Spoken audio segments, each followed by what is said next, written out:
licence d'histoire, c'est une formation qui est à la fois généraliste et spécifique, c'est-à-dire qu'on propose aux étudiants d'acquérir une solide culture historique, tout d'abord sur les 4 périodes académiques de l'histoire, donc évidemment l'histoire ancienne, l'histoire médiévale, l'histoire moderne et l'histoire contemporaine, et on leur propose également une ouverture disciplinaire, afin qu'ils se confrontent à d'autres sciences, par exemple la géographie, mais il y a une initiation aussi à l'économie, à la sociologie, de l'histoire de l'art, de l'historiographie.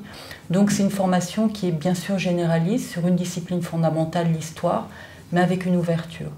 Et puis surtout, au-delà des connaissances qu'on peut leur délivrer, on souhaite avant tout qu'ils acquièrent des compétences. C'est-à-dire réfléchir sur une période historique, savoir mettre en perspective des données, pouvoir constituer un corpus, pouvoir replacer donc, dans des grands enjeux mondiaux, pouvoir replacer dans un contexte historique, mais aussi politique, religieux ou culturel. En fait, on leur apprend à réfléchir sur l'histoire, le fait historique et une civilisation. J'ai choisi cette filière parce qu'en fait, elle a des capacités très intéressantes, à la fois rédactionnelles, d'analyse, d'ouverture à l'esprit critique et l'apport en culture générale. Et du coup, ce sont des atouts essentiels pour décrocher un emploi.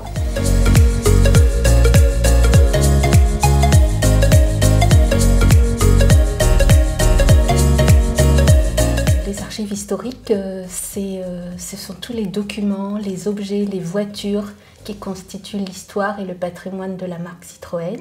Elles sont entreposées au conservatoire Citroën à Aulnay-sous-Bois.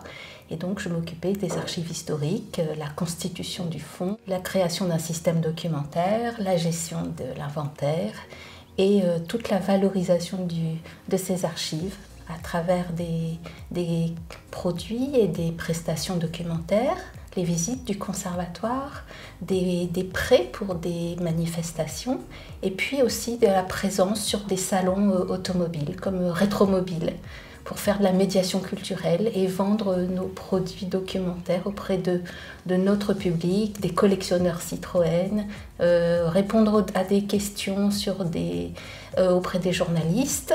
Mais aussi, on a aussi des clients en interne, des collaborateurs.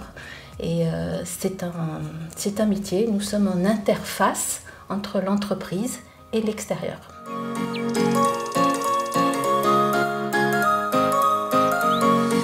Selon moi, la clé de la réussite, c'est la bibliothèque universitaire. Parce qu'il y a tous les outils pour réussir là-bas. Et puis, il faut être curieux en histoire, il faut aimer lire, il ne faut pas se contenter des cours, être autonome parce qu'à l'université, on devient adulte.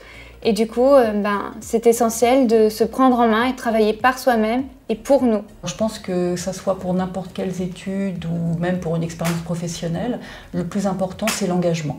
L'engagement de l'étudiant, sa motivation. Et c'est cet engagement qui va lui permettre de réussir. Alors, il faut de la curiosité. Bien sûr, il faut un certain bagage culturel, historique, acquis pendant les années de lycée. Mais le plus important, c'est son investissement.